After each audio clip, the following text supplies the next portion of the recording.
Gabinete paralelo, imunidade de rebanho, cloroquina, ivermectina, irregularidades na compra da vacina. A CPI da Covid retoma os trabalhos com um apanhado de assuntos sobre os quais todo mundo já ouviu falar nos últimos meses.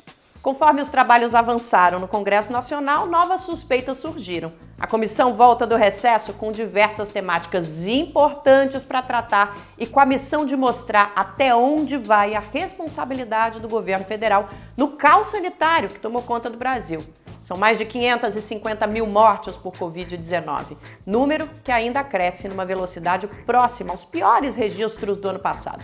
Oficialmente, quase 20 milhões de pessoas no Brasil foram contaminadas até agora, isso sem contar os casos não notificados.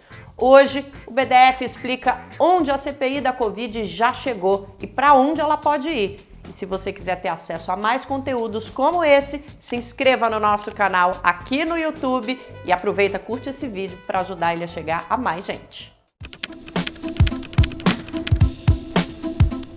Se fosse para resumir tudo que a CPI da Covid levantou até aqui, a gente podia dizer que existem fortes suspeitas de que o governo federal brasileiro agiu na contramão da sensatez ao longo da pandemia.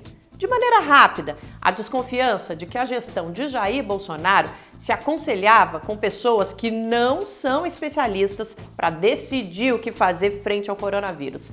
Apostava que o ideal era que a população toda se contaminasse para chegar a uma tal de imunidade de rebanho. Incentivava o uso de medicamentos que não têm nenhum efeito contra a Covid e podem fazer mal, e deixou correr solto o que parece ser um esquema de pedido de propina nas negociações de vacinas. Se tudo isso for provado, vai ficar óbvio que o governo podia ter evitado o adoecimento e a morte de muita gente. Imagina se o país tivesse a atuação de cientistas sérios e capacitados na gestão da pandemia. Se o governo seguisse as recomendações das instituições mais respeitadas do mundo no combate ao coronavírus. Uma conclusão praticamente óbvia, não dá para deixar de pensar que a tragédia seria menor, né?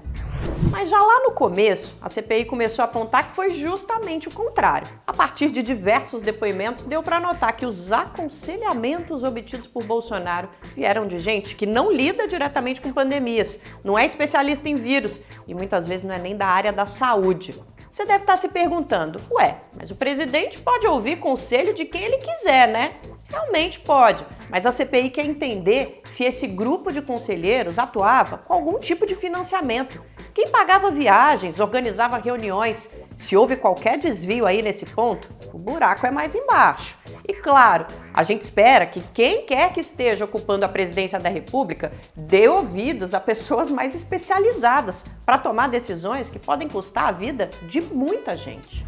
Pela defesa de um medicamento que não funciona e de uma tática de aglomeração que é mortal, a justiça pode responsabilizar alguém por charlatanismo, por exemplo, prática prevista criminalmente no nosso Código Penal. Outro ponto em que a CPI da Covid tem mostrado atuações preocupantes por parte do governo é na compra de vacinas. Lá no início, os senadores e o Brasil inteiro já notavam que as negociações para aquisição de doses foram mais lentas do que poderiam. Essa percepção foi reforçada pela CPI. A investigação aponta que foi dada preferência a determinados laboratórios, enquanto outros ganharam um chá de cadeira considerável. Resta entender por que isso aconteceu. Na lista dos imunizantes que ficaram na geladeira está a Pfizer. Depoimento do ex-diretor da empresa no Brasil, Carlos Murilo, confirmou a falta de interesse do governo de Jair Bolsonaro em adquirir a vacina do laboratório em 2020. Murilo informou que a primeira reunião realizada com o governo brasileiro sobre a aquisição de vacinas ocorreu em maio de 2020. 3 meses depois, somente em agosto, o Brasil ignorou 3 ofertas de imunizantes, o que levou o país a deixar de aplicar 4,5 milhões de doses de dezembro de 2020 até o fim do primeiro trimestre deste ano. A primeira vacinação no Brasil ocorreu no dia 25 de janeiro de 2021. A primeira proposta do 14 de agosto considerava 500 mil doses.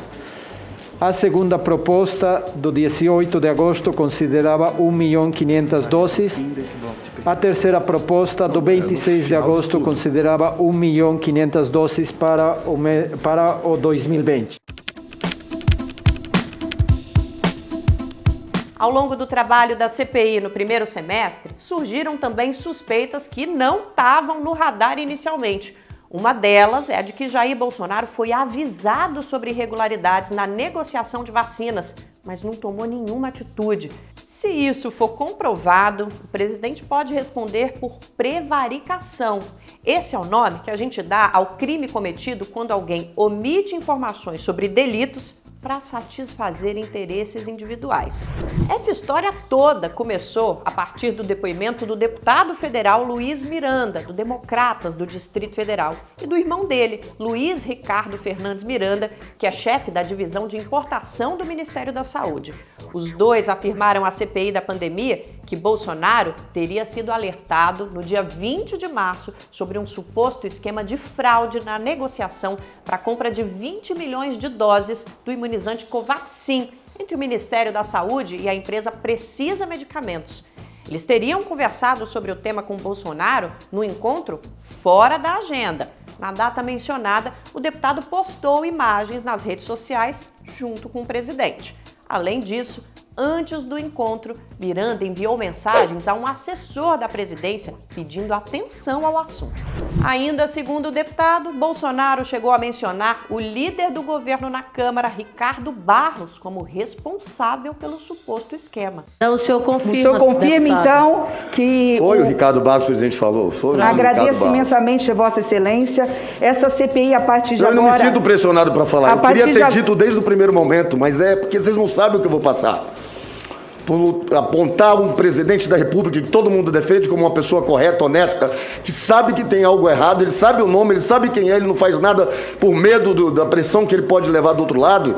Pô, que presidente é esse que tem medo de pressão de quem está fazendo o errado? E dias depois desses depoimentos, o cabo da Polícia Militar de Minas Gerais, Luiz Paulo Dominguete Pereira, representante da empresa Davat, afirmou à CPI que recebeu pedido de propina na negociação de vacinas. Segundo ele, Roberto Ferreira Dias, que era diretor de logística do Ministério da Saúde, queria $1 a mais por dose nas negociações sobre a compra de cerca de 400 milhões de unidades do imunizante produzido pelo laboratório britânico AstraZeneca. A conversa começou assim, olha, nós temos que melhorar esse valor.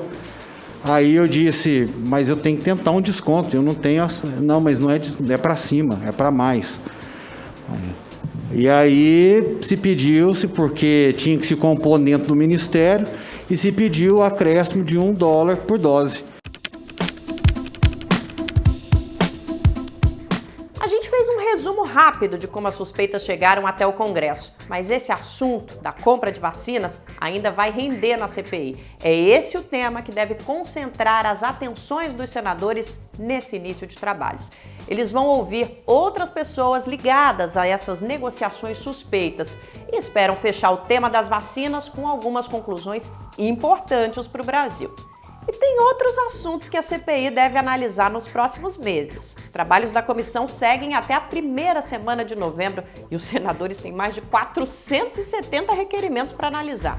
Frente a todos esses fatos que a gente citou, é preciso buscar na lei brasileira onde essas supostas contravenções se encaixam e como os eventuais responsáveis devem ser punidos.